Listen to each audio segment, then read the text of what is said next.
joining, joining us today for the session 2 of our series on Git. And we are thrilled to have you back as we continue exploring this essential tool for modern software development and version control. So, in our previous session, we had an incredible introduction to Git where we learned the fundamentals of version control and how Git works. So, we are delighted to welcome back our speaker, Mr. Akila Karunanayaka, an instructor from the Department of Computer Engineering, University of Kerala. In today's session, we will be diving deeper into Git, building upon the concepts from session 1. So without further ado, please join me in giving a warm welcome to Akila Karunanayaka. Over to you, Akila. Okay, thank you. Right, can you guys hear me? Fine. Yes. Okay. And can everyone see my screen? Yes. Okay.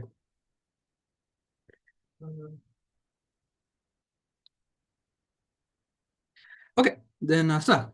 So welcome to the session 2 of Git and GitHub sessions.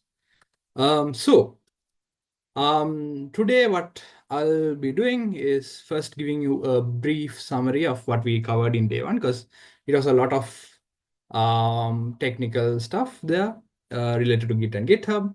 But today the main focus is to figure out how to work as a team. So when you're having multiple members in your team or your project group, and how can you collaboratively work on a single project without any inconsistencies. And pending like how much time we have, I'll be digging a little bit deeper into branching.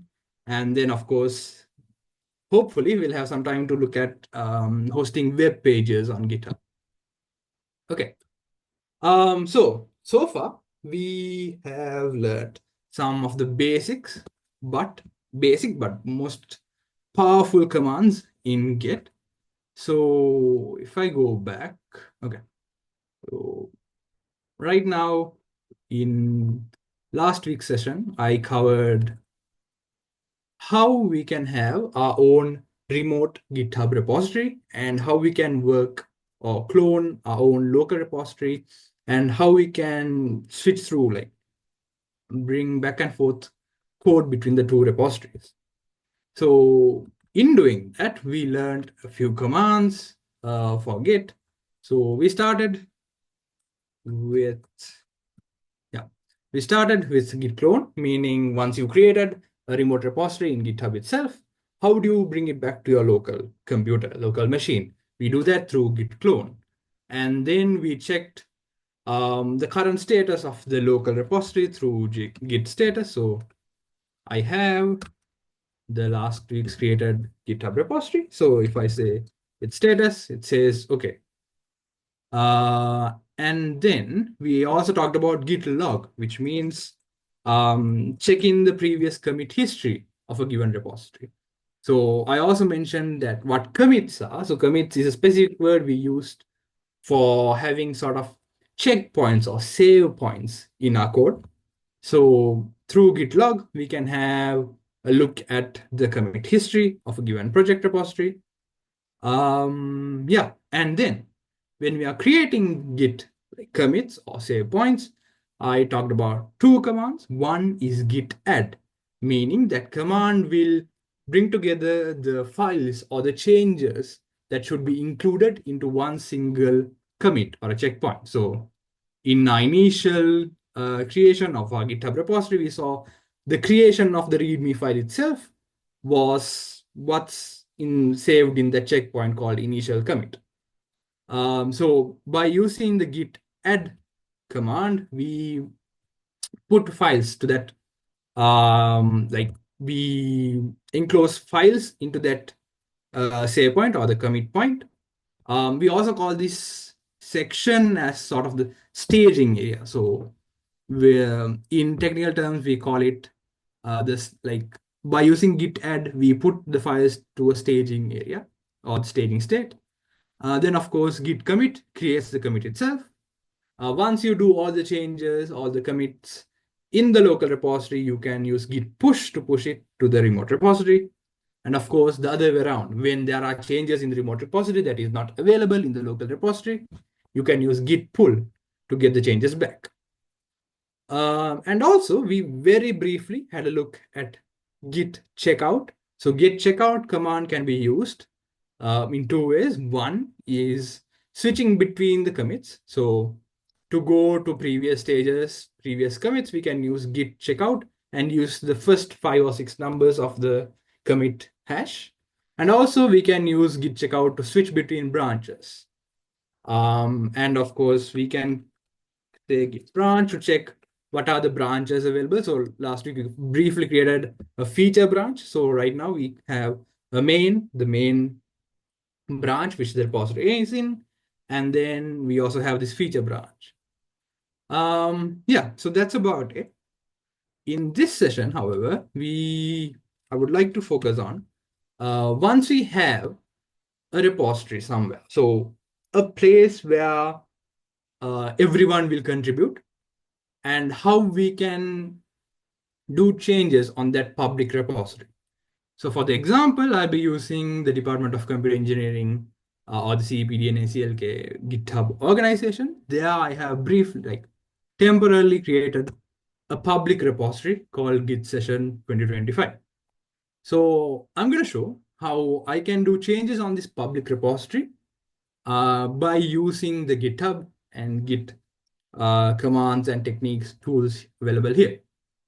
So to do a change in a public repository such as this, we would first have to do something called forking. So what it means is creating your own version of the public repository in your own profile, in your own GitHub profile. So to do that, it's really simple. You can just go to the public repository and go to the top right and press on fork. Yeah, sure. I'll make the terminal font bigger. Yeah. So it's really simple. Once you have a public repository that you really like to work on, you will have to make a copy of it in your own public repositories. So to do that, we can click on this fork button. So before that, I'll just show you what I have in my public, in my private profile, in GitHub profile. So I currently don't have that repository. So to work on it, I would just go ahead and click on the fork button. So when you're creating a fork, it gives you some information, says create a new fork. A fork is a copy of the repository. So as I said, the copy of the public repository will be created on your profile. So forking a repository allows you to freely experiment with the changes without affecting the original project. Okay. Yeah, so I will be the owner, and we can also give an alternative name if you really want. But right now I'm going to keep it the default, and I'm going to go ahead and create fork. And take some time.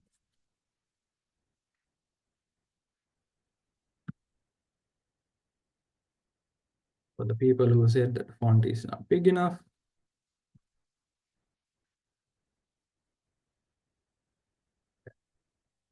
Right. So now, if I go back to my repositories and refresh, I will see that a copy of the public repository is available in my GitHub profile. So from here on out, it's basically the same principles that we used to work on our own public repository that's hosted on GitHub.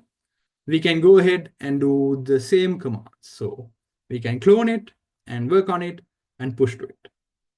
But the difference comes in how we are going to show or merge or add the changes we do in our private GitHub repository here to the original public repository hosted on CEPD and ACLK here.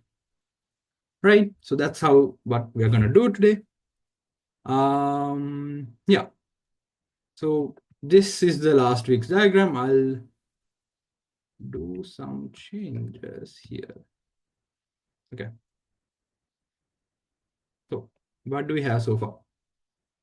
We have a public repository that has one commit. So if I go here, this is the public repository in CPD and ACLK. If I go to the commit history, it shows the initial commit, the default first commit that it creates when creating the repository that includes the README file creation. So if I go to okay, so here we have a first commit called initial commit. Okay, so this is the original repository. And this too has its own sort of main branch. So we can go and say main, right? So if you can remember, last week I said that whatever repository you create, it gets created by default on the main branch, which is the sort of the main trunk-like part of the tree, if you like to visualize it that way. Yeah. Wait, give me a second.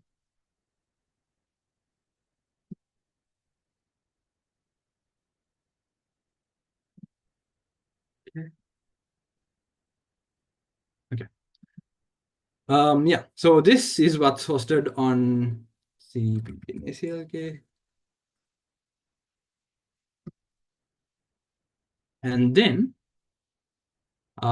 this also has its own head. If you can remember, head is a current working point of the repository. Okay. And then what else do we have? Okay. What's included in this commit? So we have the README creation.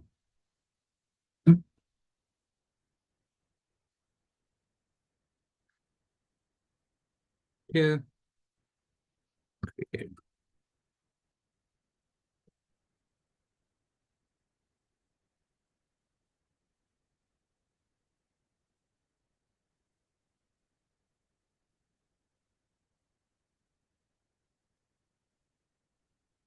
Okay. Right. Now we have this initial commit that's on the original public repository on CPD and ACLK, and it's on the main branch. And in the initial commit, we have the create readme thing. So you created a readme in the initial commit, and your working head is here. But now what we did something. We created a fork of this repository, meaning our own copy of it in our GitHub profile. So this will be our remote or the fork of the original repository. And this, I'll show you the difference between the two. Okay. So on the right, you have the public repository that's hosted on CPD and ACLK. And this is on my GitHub profile. That's the fork of this original one. And if you look at the commit history, they are both the same. It both has the initial commit. And in your private, the copy of the fork, it will say this branch is up to date with CPD and ACLK's GitHub session 2025 :main, suggesting that it is in line with the main branch of the original public repo. So if I go back to the diagram,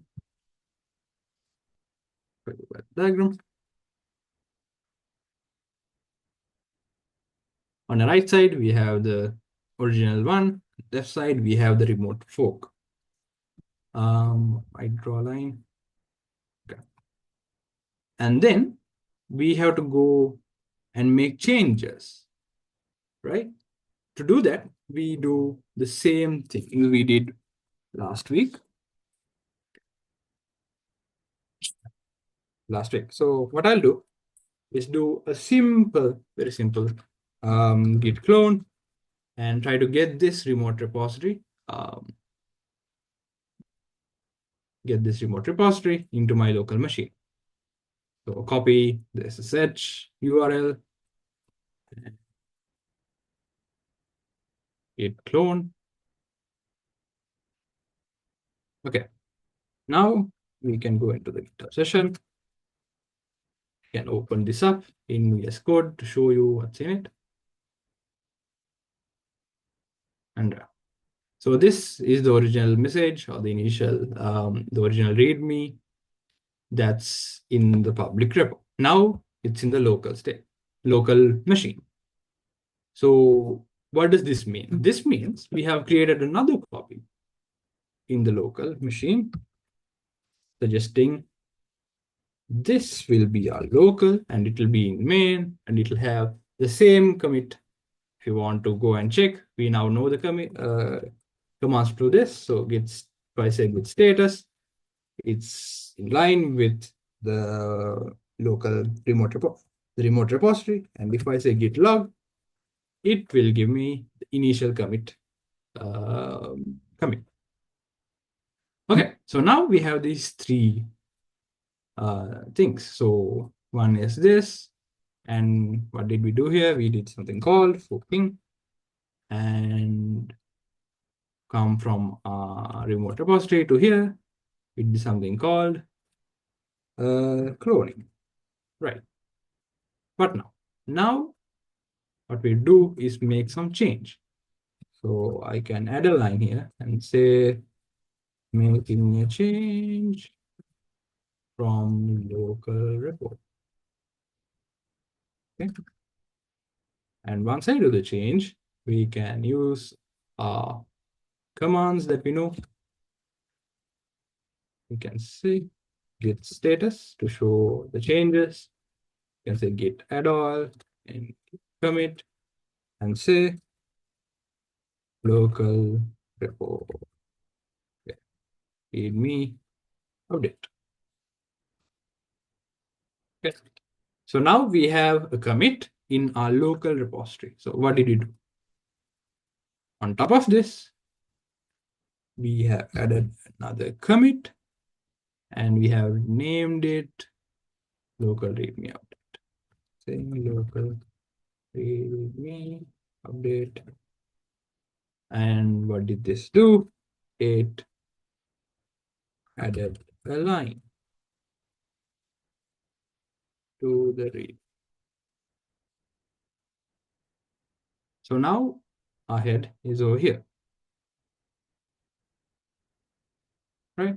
So now, since this is all local, we need to push it to our remote repository. To do that, you all know the command saying git push. And once you do the git push, you will have the same thing in the remote repository. So, yeah, and the head will move here. So if you want to validate this, we can go to a repository and just refresh. And now it shows the local README update. Okay. And it's in line with this. Now, this is the part that's new to you. Once we have a change in our local repository, in in the fork of the public repository, how can we send this change back to the original repo? So how do we send the changes here in the middle section in our remote fork, in the fork or the sort of the copy in our private GitHub profile to the public repository? To do that, we can simply do this. So this branch is one commit ahead of this. So that's clear, right? This is one commit ahead of the original base repository. To do that, we can go ahead and click on contribute. And this is why we use GitHub to do this sort of thing, because it makes it really easy. So you can directly say contribute, and it will show up a green color button saying open a pull request.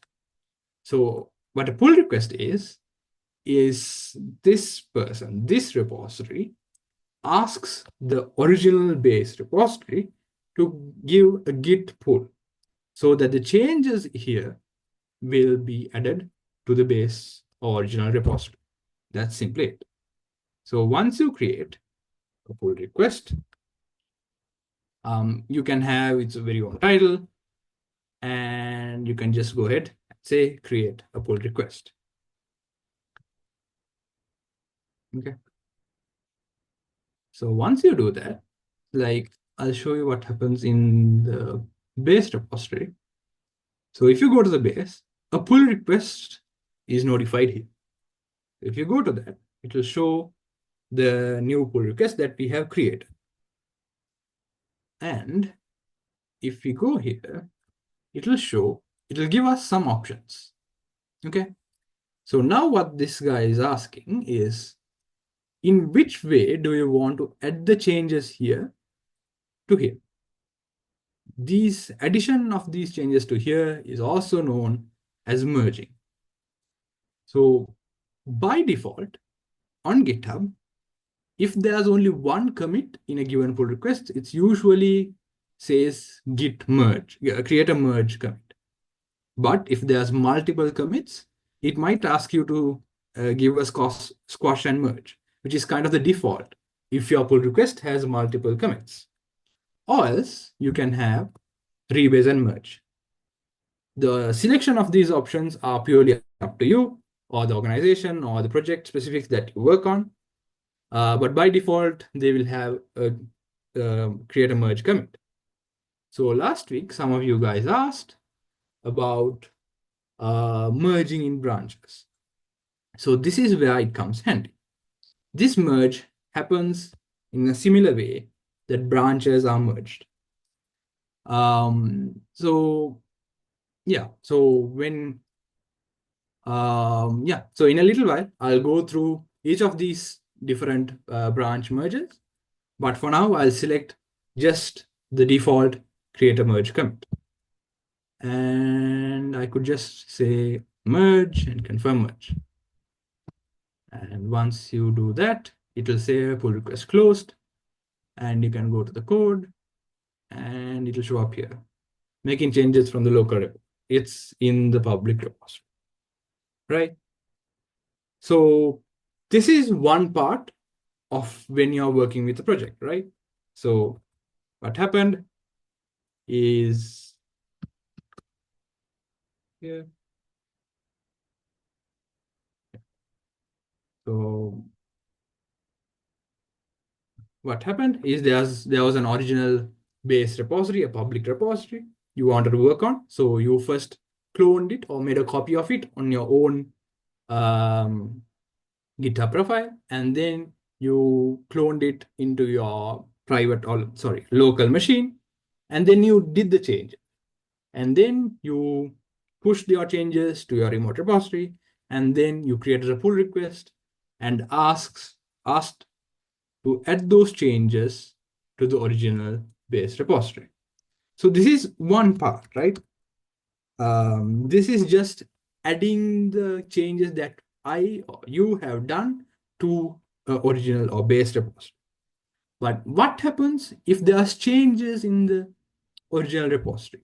How can we update our own local, our own copy of the base repository when changes are happening in the base repository? So this is what will normally happen, right? When you're working on a team, when you're working with other team members, you will do a change and you will push your changes to the base repository, but then your friends or your team members will also do changes on the original repository. So you will want to have those changes in your local repository as well. To do that, it's again really simple on GitHub. You can go to your fork, your copy of the base repository, and it will basically show something like one commit behind. So this commit is the additional commit that comes with merging. So if I go to the base repository, it now shows 3 commits instead of the 2 we did. So initial commit, local commit, that's what we did. But when you're merging, they will create another commit to show that there was a merge from another forked repository. But we can do something creative. We can sort of mimic a change that was done by a friend or a team member. So I can say a change was made here. made here by on base repo. Okay. So now,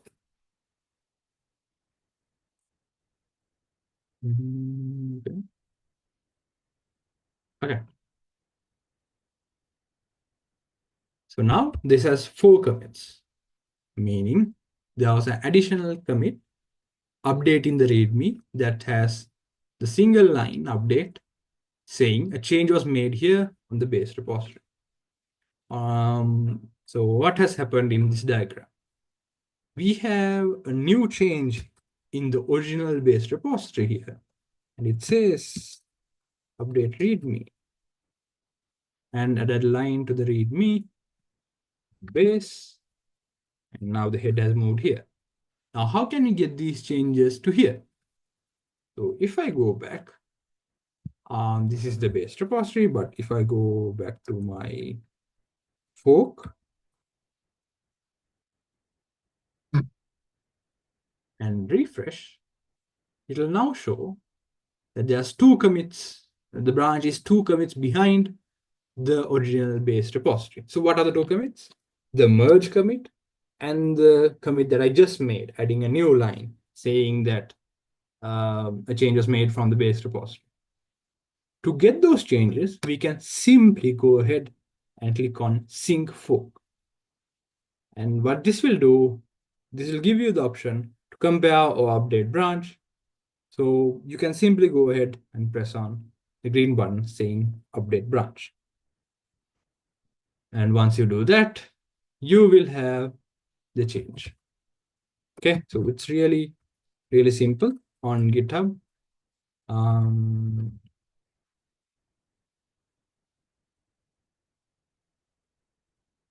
Yeah. So to get the changes from here to here, you did something called sync fork.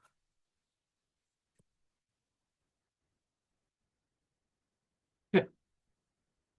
And going from here to here is very clear. We did it before as well. You can just say, give another git pull to get the remote changes. Once you do the cloning is just for the initial copying of the remote repository. But after that, you can simply say git pull. Of course, this is git push.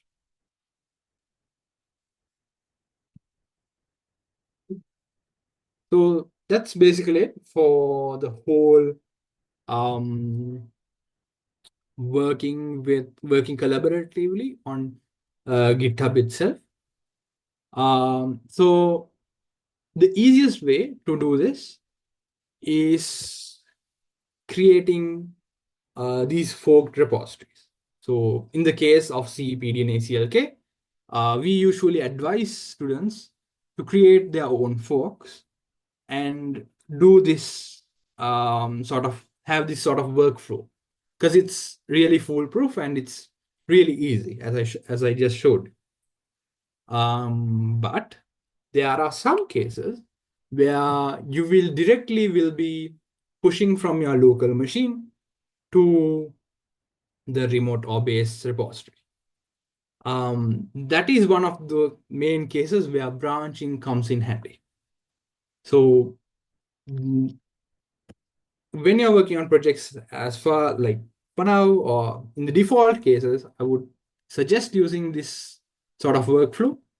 But there may be cases where some of your clients or employers, or whoever has some requirement that wants you to do things differently. So things like merging this pull request. How do you want to merge it? Do you want to do just direct merge? Do you want to squash and merge? Do you want to rebase and merge? So things like that will be a variable. But other than that, this will be sort of your general workflow. So after this, I can switch on to branching.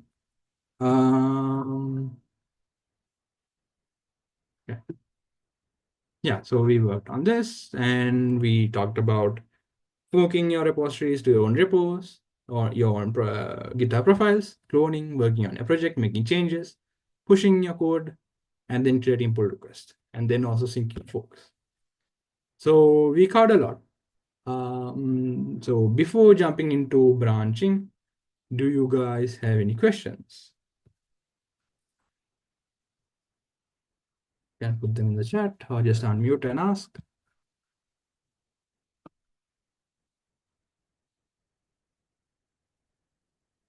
Okay, if not, I'll jump ahead to branching. And I will use this same repo to do that as well. And what do we have here? We don't need this. This is what here. It's here. Okay. So if I go to my Git status, of course, when you're saying Git status, it will only show the changes locally there. But to get an actual idea about the changes in the remote repository, you would have to say pull, or you could either do git fetch plus git merge. Okay, so now if I go to the VS Code, it shows all the changes that have happened so far. I'll just open this on the right side. I'll keep the terminal on the left side. Okay. Right now, we are here. Okay. We are here. So let's say we want to go back in history in your project and wants to make a change, sort of try something different. So let's pick something. So let's pick a commit to start with. So I'm going to sort of assume that I don't really like how this is working out. I want to try something different. So I would rather start here and create something new from there onwards.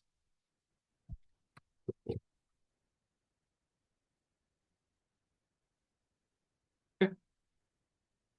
So when you're trying to do this, what do we have to do? First, we want to create sort of a branch from here. Okay, so what we can do is go ahead and check the Git log. If you have a look at the Git log, you can see all the commits, and we can see the recent one, or we can see this. So the most recent one is the line that was added at the end. A change was made here on the base repository. But if you want to go to a time where the line was not there, we can go ahead to this commit. So what I can do is go ahead and use the checkout and go there. So if you want to further verify, you can say git log, and you will only see the commits up to this point. Or if you can also go ahead and look at the VS Code or the code itself, and it shows that the final line is not there. Great. So what do we do now? Right now, what happened was we just simply switched from here to here. Nothing else has happened yet. To work separately or create a copy of this commit and start off in a separate branch, we have to create a branch from this position.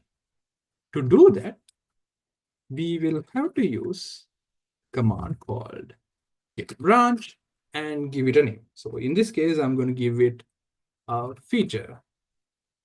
Okay. So if we want to list out all the branches in the repository, we can say git branch. Okay. So right now we are here. We are just in sort of a commit state, and there's nothing really recorded here. We are just here in the history log. But there's a separate feature branch that has been created from the git branch feature command. That is here. So if I can name this feature, right? This is created from this one. So this holds commits up to here, and this is left alone. Okay. Right now, what we can do is move ahead from this place, this instant or this save points, this commit to this feature. Now to do that, we can go ahead and say git checkout feature. If I type in git log, it will show only the commit history up to here. And if I give a git status, it will show on branch feature, right? So now what we can do, we can go and have a look at the VS Code. And let's say I want to create a new file here. So let's say feature.py or fun.py. And I would do something called, so if I say git status, it will show up the new file I created, and I will add it to the staging area. So it will be included in the commit. So I will then again and create a commit saying feature init. Okay. So if I go ahead and look at the git log, it will show the feature init. Right. So what has happened in our diagram? We have created another commit. And in this commit, I have given the commit message as feature init. And we have made a change here. The change is, just for consistency, I'll keep it here. We have created f1.py. Okay. And your head has moved here. Okay. Head is our feature. Okay. So we have this situation. We have update readme here in the main, but we also have this feature in it. So how can we put these changes together? This is the whole thing about branch merging. So the most straightforward way is to do a direct merge. Now, what will happen in a merge is it will take a look at the most recent commits of the two branches. So in this case, update readme and feature init. And then they will merge these two into a single commit. So this will be here, and also take this here. Okay. So we can have a look at this. Okay, so they are merging these two most recent commits, but at the same time, they are preserving all the commits that happened on both these branches. So what it would look like is, if I can show you. So we are currently in feature branch. We can go to git checkout main. And if I say git log, it will show up update readme. So it's currently here. And if I want to just merge them, we can say git merge feature, the name of the branch. And here they will ask me to add a merge, sort of a commit message. So this is, by default, they say merge branch by feature, but you can do anything else. But for now, I'm going to keep it by default. So if I do that and check git log, it will show the most recent commit is git merge branch feature. So, branch feature. But what does this really include? If I go down here a bit, it will show me it contains feature init and update readme as well, right? So it includes both these changes. It didn't even didn't replace anything. And it also includes this history of, okay, this came from feature, and this is where the main is. Okay. So once we have that, we can simply have a status and show there's two commits, the feature commit and the merge.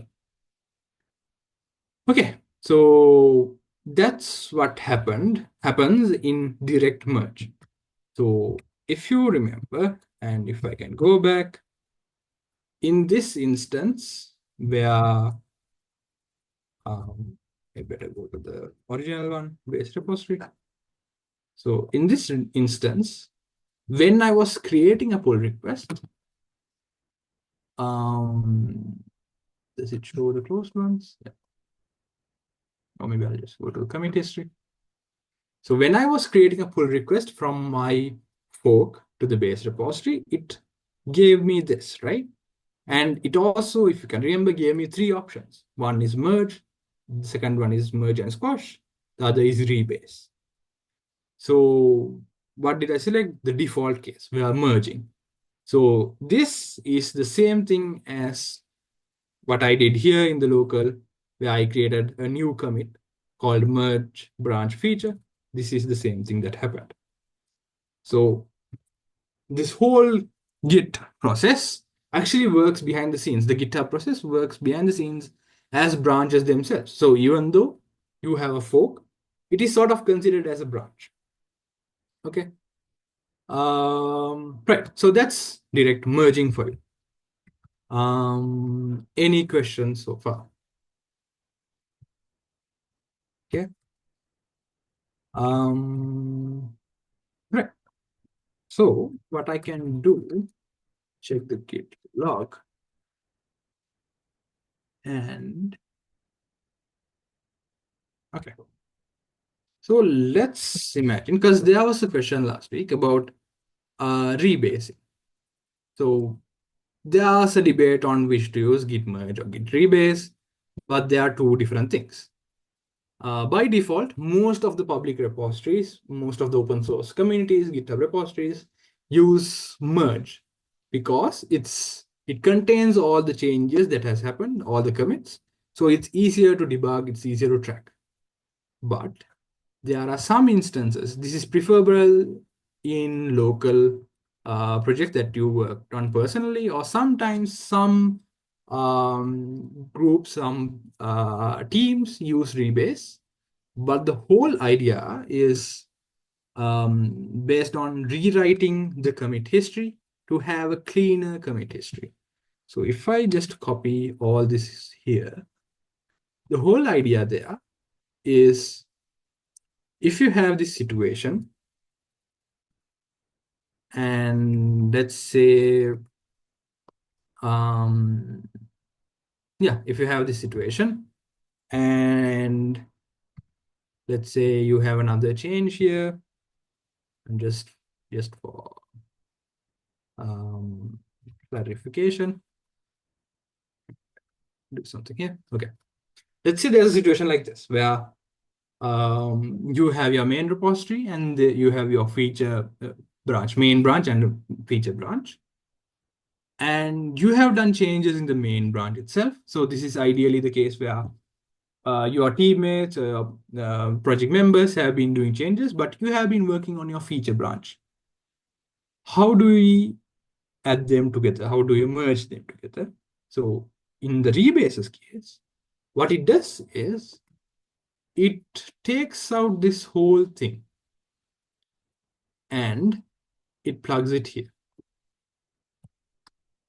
Okay, that's basically it. So the idea is, by doing this, it will have sort of a cleaner commit history because this becomes all linear, right? But in the merge case, even if you have, like, if you do more changes in the feature branch as such, and if you want to, like, if there's another readme update, and you want to do another merge, it will do another merge, but it will be, again, another node, a commit.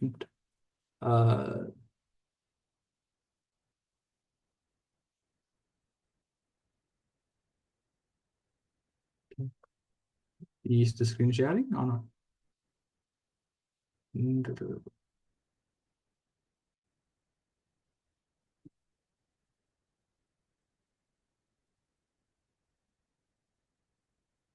Okay.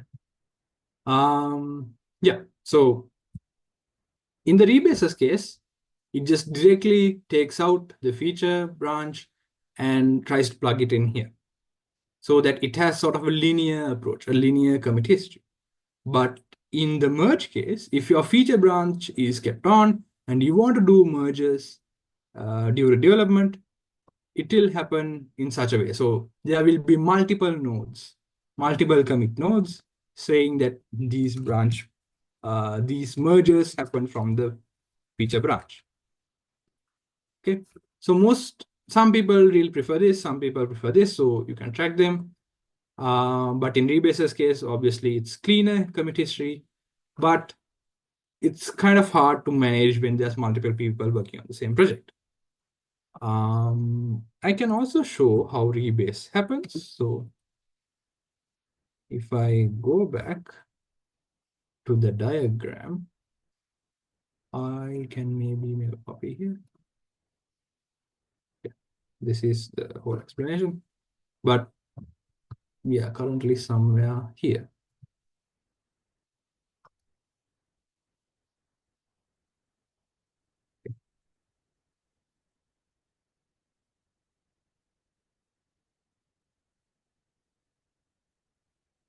Okay.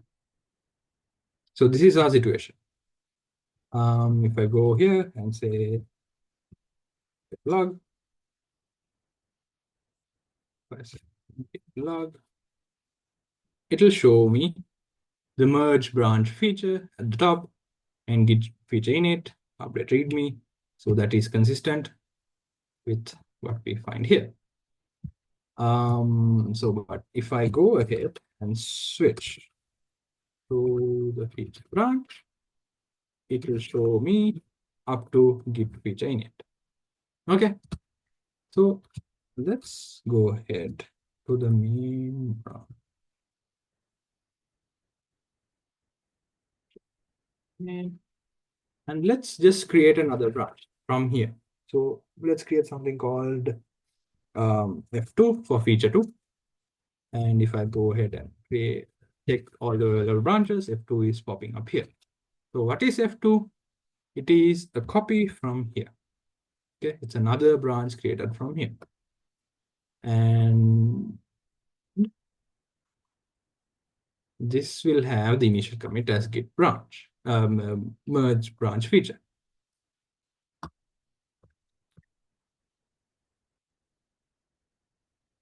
Okay, so I'm still in the main. Okay, let's do some changes. Let's do some changes, meaning let's say I created a file, one.py, and I created another file called, and I did multiple commits. Add this commit and same file one. Can do the same touch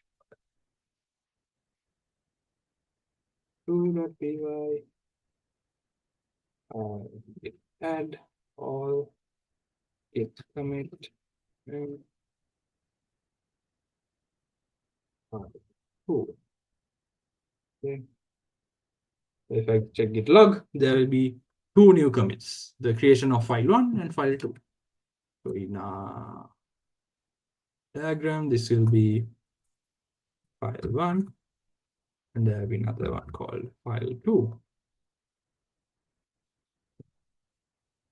So once you have this file 1 and file 2, that means this is created file 1 and then file 2, and this is on main head. Okay, it is here. Okay, so now we have two commits that are in front of the F1 branch. So let's switch to the F1 branch. Okay, check out one. Okay. What is it? F2. Get check out F2.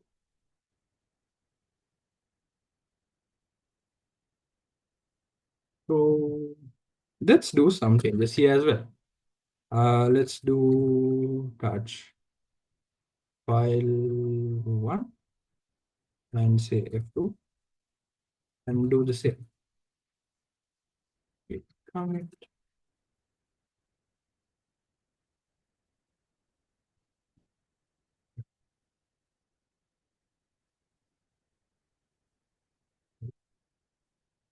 Well, we'll have that. That's it. Git log. Okay.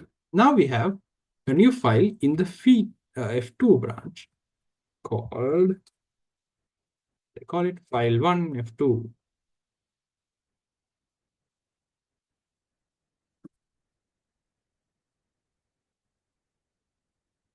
This says create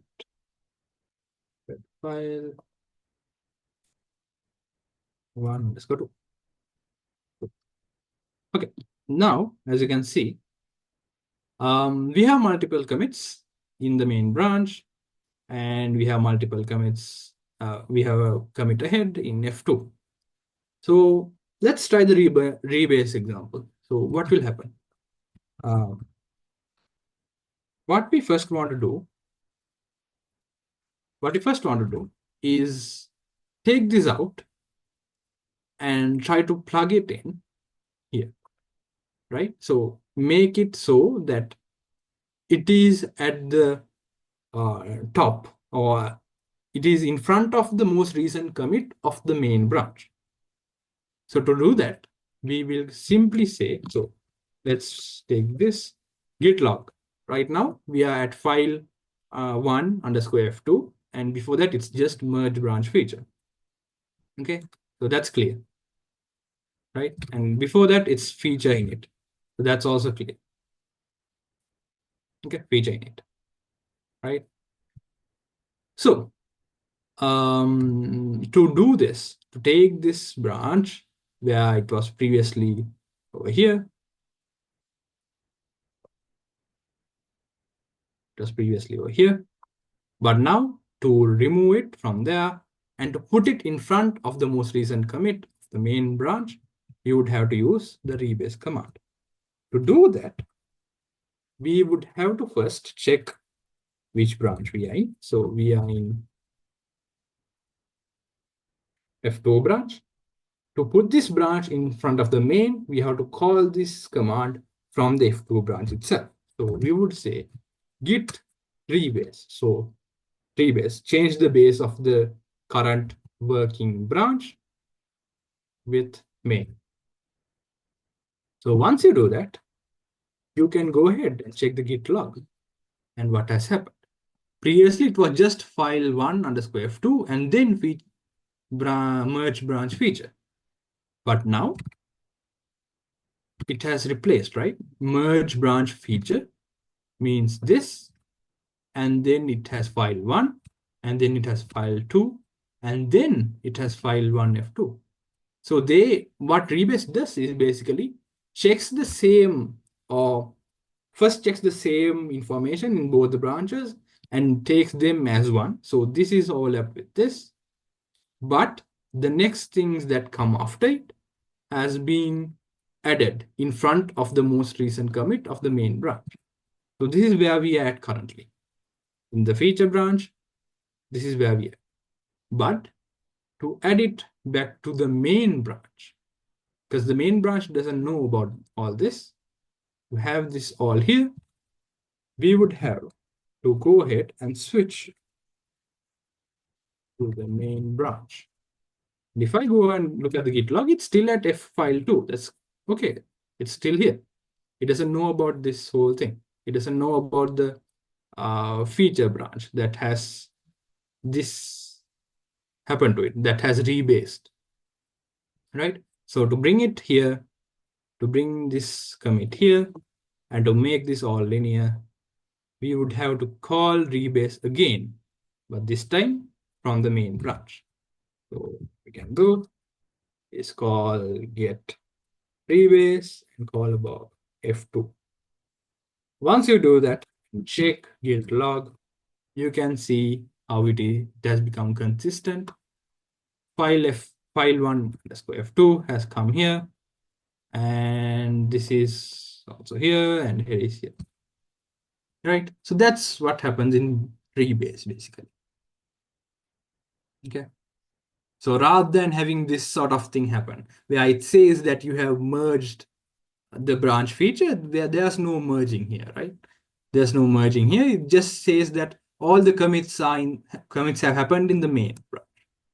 So this is the problem when we are working on like public repositories or open source projects. It's really hard to figure out where these changes came from, right? Because it destroys this information about which branch it has merged from and all that information. And it's really hard to differentiate when you're trying to debug the history from the history. So yeah, once you do the rebase, it shows up as commits on the same branch without any difference. So people asked about merge versus rebase. So that's the difference. But please be careful when you're using rebase, because as you can see, it has its own pros and cons. Right now, as far as I know, most of the people are using merge so that they can have all the info, all the commit history recorded, or the merge history recorded. Yeah, so that's it for branching. I have a few diagrams, but essentially the same. Yeah. Any questions so far?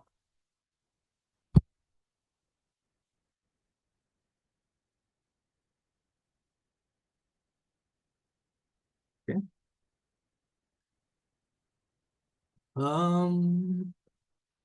Yeah. So if not, I can also try to figure out something. A brief note to add would be something like resolving merge conflicts.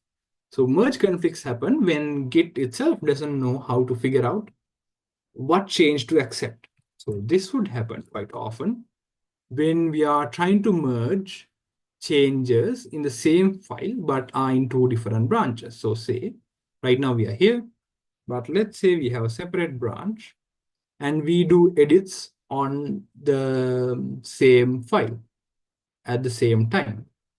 So if you want me to be clear, I can maybe create something like F3, another branch. I can go ahead and say git branch 3, git checkout 3. So that means I'll be here. And if I check the git log, it should be consistent, file 1, 2. Okay, let's say I did a change on file 1f2. Say I do, if I go ahead to my VS Code, and let's say I do a change called a, okay, or maybe I'll say something useful, reasonable. Let's say I said hello. Okay. And if I go here and say it's status, and I can add this to the staging area and commit, showing that file 1 underscore f2 updated by f3, updated from f3. So now, if I look at the Git history, Git commit history, Git log, it shows this. So what has happened? I have added hello to the file 1 underscore f2.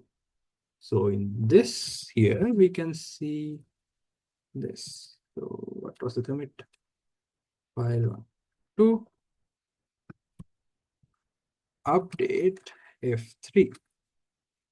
What happened here was basically just added a line saying hello. Okay. So now the head is here. So let's go back to the main and let's try to add a line to the same file. Let's say I added by. Okay. And I can do the same thing, git add, git commit. This time I can give the message saying let's give something similar. Added a line file 1 underscore f2 update f3. I can say One underscore to update from me. Okay, so if I check the git log, this is what the main branch has. That means still have something similar. Main, and what we did do here, we added line saying bug. So now the situation is this. We have the same file and we have done changes on two different branches. So when we are trying to merge these two, so I'll try to merge these two. Git does not know what to expect. Okay, let's try if we can figure it out. If it figures it out, we are all good. So currently I'm in the main branch and I just want to check what the branch is. Git merge. I'm going to merge F3. I'm going to merge this branch. Yeah. I'm trying to create this commit. So if I do that, now it gives me auto merging file 1 underscore F2. It gives a conflict saying merge conflict in file 1 underscore F2. Automatic merge failed, fix conflicts, and then commit the result. So in these situations, this will happen often. This is like the bane of our existence, fixing merge conflicts. So right now, Git adds these lines automatically and shows us where the conflict is. And it's our responsibility, our job, is to go ahead and check for these equal signs or whatever and search for these situations and resolve them manually. So in this case, it's asking me the current head. We are currently at the main branch. So our head is here.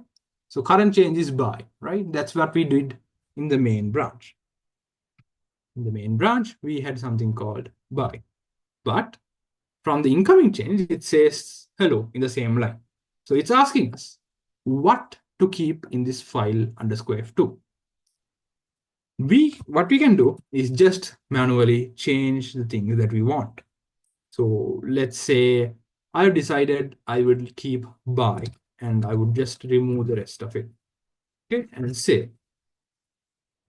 Once we do that, we will have to go back and check the Git status. And now it says this, right? You have unmerged paths, unmerged, right? So after you resolve a merge conflict, you will have to add an additional commit, showing that you have fixed this merge conflict. So if I add these two, and I can say commit fix, it's the git log. Right. Now, what do we have? We have the update F3. This is why I said previously, like people prefer merge more than rebase because this has both the updates, right? Yeah, so file, this is from the feature, the branch, this is from main, and this is the merge fix that we did. So in the end, this will show up as merge fix. So yeah, that's what we do when we have a merge conflict. Obviously, when the projects get larger, when the code bases become larger, there might be multiple cases where we have multiple merge conflicts.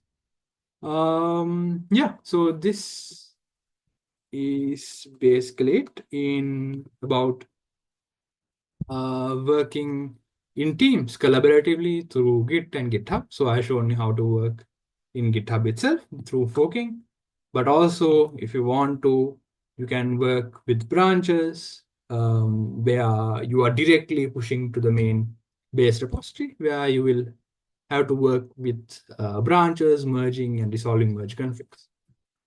Yeah, so that's about it. If you have any questions, you can ask now, or else we can end the session.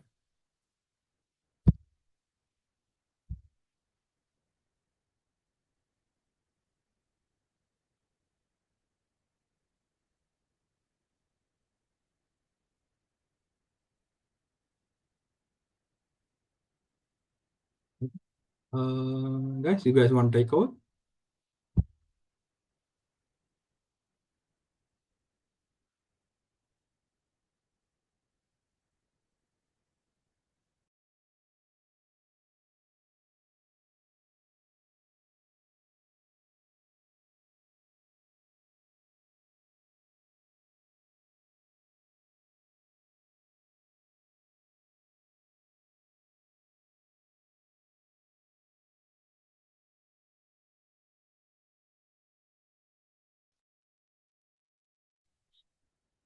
Thank you, Akilaya, for such insightful and engaging session.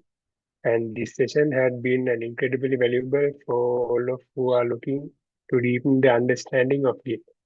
Also, we would like to extend our gratitude to everyone who joined us today.